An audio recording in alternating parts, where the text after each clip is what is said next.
Oh, sorry. There we go. I knew I forgot something. I was like, I think I set up a little too fast, but oh my gosh. That episode. Like, these aren't tears. I woke up and, as you guys can tell, didn't sleep well. But we're here. Fluctuations Part 2. So we start. Oh, music's a little loud. Let me turn that down real quick. It always like resets the volume because I did my Attack on Titan video yesterday, like last night at like 2 a.m. So that'll come out tomorrow, guys. So make sure you watch that. Just like final thoughts that we finally made it. But anyways, this video is already gonna be 20 minutes long. I don't need to make it any longer. But man, what an episode! Sorry, I watched it twice. I watched it. I took it in. And I watched it back again to take notes. So I've taken this episode twice so far. It's quite a lot. We start where we ended last episode. Megumi's got his domain. He's going to open a hole in Dagon's domain. And he's like, Nanami's like, gather round. Like, I love that, gather round. I wonder if it's gather round, that's awesome. But this time we've got the narrator putting in overtime, putting in the work. And I like that it's the same reaction that we all had where if Nanami's yelling, something's going down. And also like Nanami's yelling, gather round, because he doesn't want to tell like, hey guys, Megumi's going to cut a hole in the domain, get over here. Like he's trying to not let Dagon know what the plan is. They gather, they surmise what's going on. They're about to jump in the hole, and this time it's not like kind of like because we got like two like kind of still shots, which hey, save the budget, and they like this is Castlevania levels of knowing when to use your budget. Hold on, I'm washing. My cat was just over on my bed that's over there, and I was like, you know what? I think it's time to wash her bed because she hasn't been using it lately. So I threw her bed and her blanket. It's in the wash right now while I'm filming this. And now, of course, she's over here. Like, let me get on. Now she's just sitting here like this. It's like, hey, dude, I'm washing your bed. I'm washing your bed. Like, you weren't even using it. You're so funny. You're just so funny. But anyways, Toji comes through, and we've got, and again, this is TikTok's fault, but I've seen all the Toji edits, the one that left it all behind, and that's a great line, and I love it, and I feel like, honestly, TikTok is just as at fault. Like, I know manga readers love their one-to-one, like, they are attached to something, and they want to see that translated on screen, and I'm perfectly fine with that. I understand it to a certain extent. Lord of the Rings, huge for me. Like Harry Potter, huge for me. Like these very important pieces of literature, like that are translated onto screen. It's like, okay, but you missed this. But like this is different. Like, me and Jess are talking about Fellowship and like the differences of Aragorn. And I'm like, in the books, Aragorn is down to ride from day one. He wants to be king. He's got Narsil, the broken hilt. When he meets the hobbits at the Prancing Pony, he's got like that's his sword, is his broken sword. But in the movies, he's like very unwilling. He's like, no, I never wanted it. Like I don't want this. I don't want this crown. I don't know what I can do. And so like it's a big change, and I do wonder because I really liked it. I thought it was like a good change to like have some easy character growth for like your main character. I wonder, I'd love to hear what people that didn't like that thought about it. I'd really like to hear it because, I'd like to hear different perspectives. And so I feel like when it comes to an anime from manga, they like what they like because they've connected with these panels that just hit hard. And I've been reading, the One Punch Man panels, and there's a lot of panels where I'm like, man, I hope they get this. I hope they nail this. I hope they nail it. But I feel like TikTok has also made it even worse because of these edits, because of these narrations. stuff like that on TikTok. It's like, oh, they build up these moments so much. And I thought this moment was beautiful. I thought it was beautiful. I thought it was simple. And both times that these truly powerful characters emerge, Toji now and then Sukuna later, and even Jogo to a certain extent, Jujutsu Kaisen direction, it allows characters and the audience to know the power scale has changed immediately once this character comes on screen. And I think anime does that to like a certain extent pretty well overall. But this show especially is letting you know, even if this was your first episode ever, if someone, like, you know, if you're staying over at a friend's house, if you woke up at your partner's house, you're like, well, I'm gonna watch Jujutsu Kaisen, and you're just kind of laying in bed watching, and you have no idea what's going on, you'd know that this dude means business. As the kids say, he stands on business. And immediately he jumps through and he's like in midair, and then suddenly he's pulling on Playful Cloud against Maki. And we all know you don't play tug of war with Maki because you're 9 times out of 10 you're gonna lose. But guess who's that one? It's Toji.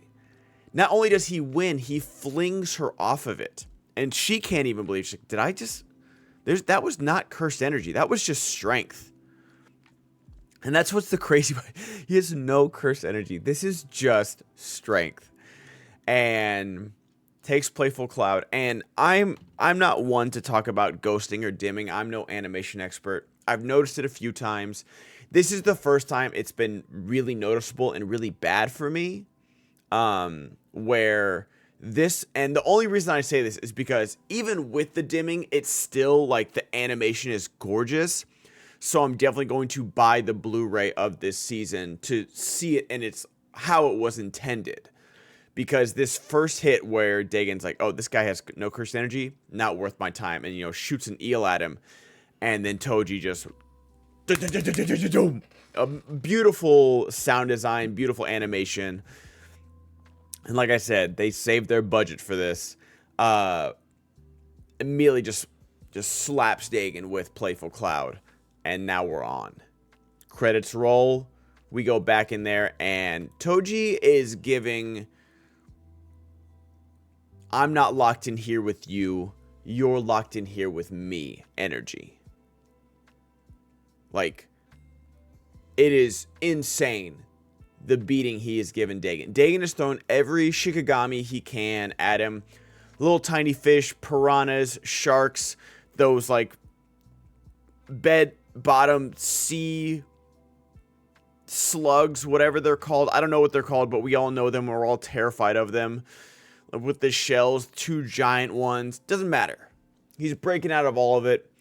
He gets Dagon off into the beach, and Dagon's like, I'm losing. But all I have to do is I have to make sure, like, that Megumi, his domain is fading. Once his domain is gone, I get my guaranteed hit back, and I can kill everybody. So I just need to get out of here. I need to float for a little bit and just wait. Because Megumi is on his last leg. He's really struggling. Nanami says he's sorry. He's like, hey, we got to put our faith in this guy because we're getting our asses kicked. And he is kicking some ass right now. So we need to let this play out. You know, even if the enemy of my enemy is my friend, right now he's our best friend because he's winning this fight. And he's our only ticket out of this domain. And Nabito uses, Nabito, who is like, Maki asks him, like, who is that? Nabito looks like Legolas when he sees a Balrog, and then kind of smirks, because I think he's really shocked and afraid because he knows how powerful Toji is, but then he's also smirking like, why am I not surprised? Like, it's almost like he knew that this ghost of all his past transgressions would come back to haunt him in some way. And he tells Maki it's a ghost. And I love that. And I don't know, like, if, you know, are Megumi and Maki cousins? I don't know what the Zenin clan family, whatever. I don't know what that family tree looks like. I'm not sure. We know that Toji is Megumi's father. And so just seeing that, and then seeing Nobito being like, yeah, I told you, I know you can hover. You're going down. Hits him with the 24 frames. And before this, sorry, I'm like jumping all around me. It's hard to narrate a fight. While Dagon's like, I just have to buy time. Toji's grinding Playful Cloud together like sparks. And this is how strong he is. A special grade curse tool. In 5 grinds, in 5 grinds, he sharpens it to make it a special grade like prison shank or something. Just like sharpens the edges of Playful Cloud. Within, I think I counted it was 5. Just 1, 2, 3, 4, 5 sharp. Now they're spears. And Nobito hits him with the 24 frames. Toji stabs him. And of course, Dagon gets the, it's not over yet. Like, you know, you're waiting for another, like, domain with a domain, whatever. Shikigami's pouring out of every single orifice of Dagon. Nope, boom, done. Toji's like, nah. Toji gives him the Eren Yeager and be like, yeah, no, it is over. Sorry. I'm not letting you power up here. And it's over. And they're out of the domain. Dagon's slowly fading away. And Toji is slowly walking towards somebody. Nanami doesn't know. Okay, that's great. But who's this guy's side on? Because is he an ally? Is he an enemy? I have no idea. Boom. Megumi's flying through a window onto the street. What just happened? This guy's faster than Sukuna. Him and Toji are facing off in the street. Meanwhile, in that same instance, because our heroes can't get a break whatsoever, Jogo walks up to the disintegrating corpse of Dagon and says, I'll see you in the afterlife. I'll see you in the wasteland. And now let me handle some business. And within, you know, it's probably like 20 seconds animated, but it's probably within like 4 seconds in real time. Runs up to Nanami. 1. Lights him on fire. Before Maki can even get Nanami's name out of her mouth, he's behind her. 2. Lights her on fire. Now, Nobito, who is the fastest sorcerer besides Gojo Satoru, is using his 24 frames. He's bouncing all around. Boom. He gets crossfired by Jogo's volcano pods that we saw him use against Gojo. 3. And all of our soon-to-be grade 1, and special grade, I think Nobito's a special grade, sorcerers are dead. I don't know. You know, Nobito was standing upright. Nanami and Maki, I don't think were still on fire. I don't know, but it'd be very tough to survive a hand-to-hand blow from a special grade curse.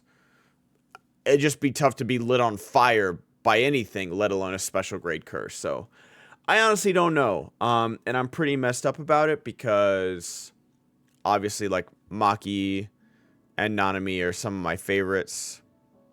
Yeah, that was tough. That was really tough. And watching that twice within, you know, an hour, was even tougher. But man, you know, they said Shibuya was rough and anime watchers weren't ready for it. And, you know, we got a little cocky. Yeah, Yuji lost, but, you know, he's still alive. Yeah, some things were happening. You know, Gojo got sealed. That's tough, but he's still alive, you know, kicking back with all the skellies. But, yeah, I wasn't ready for that. Okay, before the only reason I think that they might still be alive, but, like, obviously they're out of this fight. They might be, like, in the next arc or something, but we've seen Reverse Cursed Energy heal some pretty bad wounds before. The only reason I feel like they might be alive is that he's about to say 3 on Nobito, and he gets a Sukuna alert that someone just unwrapped a finger, and he's like, I gotta go. And it turns out it's Mimiko and Nanako, and all my theories of them helping Yuji were so incredibly wrong. Thank you to everyone in the comments for not calling me an idiot. Because they are going to feed him a Sukuna finger and turn him into Sukuna, and yeah. But turns out Yuji is so tough that one finger, like he could do all 20 fingers in under a month, basically. One finger a day, he'd be okay. He'd live with it. But if you feed him a bunch of fingers at the same time, it will overwhelm him and take him some time to adapt. And that's what fake Krang Ghetto, Krang Curse, that's what his plan was. And Jogo has 10 fingers. That's a lot of fingers. He tries to kill Mimiko and Nanako. I don't know what her cell phone curse technique is. Unfortunately, we never learn it, but she manages to dodge out of the way. Maybe it's like taking a picture of something. Like I was so curious in like Zero, like how she got to hang all the assistants, the suited assistants. And then, like, we see, like, the cursed energy from, like, the camera phone about to go off before, you know, she gets interrupted. But, yeah, I was really curious of what her curse technique is, but we will never know. But Jogo feeds Sukuna 10 fingers, and just as he's about to kill Mimiko and Nanako, his hand's gone. Because he was, like, doing this, like, feeding Yuji. And Sukuna's like, you have 1 second. And Sukuna is awoken. He's woke. Sukuna's woke. Watch out, everybody. And this is another, like, just good direction where, again, the power scale has changed. We've seen the power scale change so many times. Now, can Toji beat Jogo? I don't know. I don't think so. I think Jogo would beat Toji in a fight. It might be a good fight, or maybe it wouldn't be, because Jogo's insanely strong. But I think Jogo would beat Toji. And so, like, seeing Jogo come on, like, seeing Toji come on stream, dog walk freaking Dagon, and then him leave the scene, Jogo comes on stream, absolutely bodies all of our favorite characters outside of Nobito, but especially Nobito, like, knowing that we've even got, like, a special narration for him saying he's the second fastest sorcerer. Basically the fastest because Gojo's in a league of his own. The fastest sorcerer outside of Gojo. And then we've got Sukuna, like, was it 15 finger Sukuna now? 15, like, this is not, you know, Cursed Womb arc where, like, he's, you know, not barely beating that special grade, but just like Megumi can even hit him with his snake or a Nue or anything. Like, this is so different. He's so much more powerful. And he's like, oh, you're standing a little tall. Mimiko and Nanako immediately, like, duck down on all fours. Jogo goes down on one knee and gets half of his head cut off because you had less than a second to kneel or you were going to get cut in half. He's like, you don't value your head if you think one knee is good enough for me. And even Jogo says it's a different kind of strength than Gojo, where it's just pure evil. Like, it's crazy that there were, you know, tyrants and dictators that lived like this, because he's obviously based on something, where the smallest, craziest whim, it doesn't matter. And this is the next instant where Mimiko and Nanako are like, hey, we want you to go kill fake Geto. There's another finger in it for you. And I'm not saying I'm not putting any blame on these two, I think they're like 14-year-old girls, because they do love Geto so much. He's a great dad to them. That flashback was really another just knife twist right there. Because even in that moment, he had nothing but good things to say about Gojo. We're like, yeah, we had a fight, but he's still my best friend. But I don't think there was anything they could have said to get out of that situation. I think they were dead either way. They put their faith in the wrong being, And that's just, immaturity. Like, they're 14, 15-year-olds. Like, they just want Geto back. Like, just his body. They just want to give him a proper burial. They just want that curse out of his brain. And so I can't blame them for anything they did, but like summoning the most evil curse in all of history might not have been the best course of action, but you know what? Love makes us do very stupid things. And I don't think, no matter what they said, they weren't getting out of that place alive. But even if I knew, which, spoiler alert, I knew this was going to happen. This was one of the things that was spoiled for me. Even with that knowledge, I still was not ready for Mimiko's death. I wasn't ready. Not at all. The way her head just explodes, oh my gosh, it was crazy. Like, I don't want to go into too much detail about it. And then him smiling and then being like, how offensive, as Nanako's screaming at her best friend. Is it best friend's sister? I don't know. Is just dead next to her in one instant, just gone. She tries to fight. It didn't matter. Like, I'm not saying that was the wrong choice. Good for her, actually, that she tried to fight at the end and didn't, like, beg for her life or anything. There was no getting out of that. She was dead. They were both dead from the moment he awoke. But she gets literally diced, and I'm glad they went to black and white. I didn't need to see that body explode in red. I'm not the MPAA. I still know what happened, but you know what? It does ease that a little bit. Oh my gosh, it was woo. Even knowing what happened, I was still not ready. But he turns to Jogo and he says, "Now what do you want?" He's like, "Nothing. We wanted to, reincarnate you. You can't take over Yuji's body, but you know this." I love how he's choosing his words very carefully here. But you need to make a pact with him to permanently take over his body.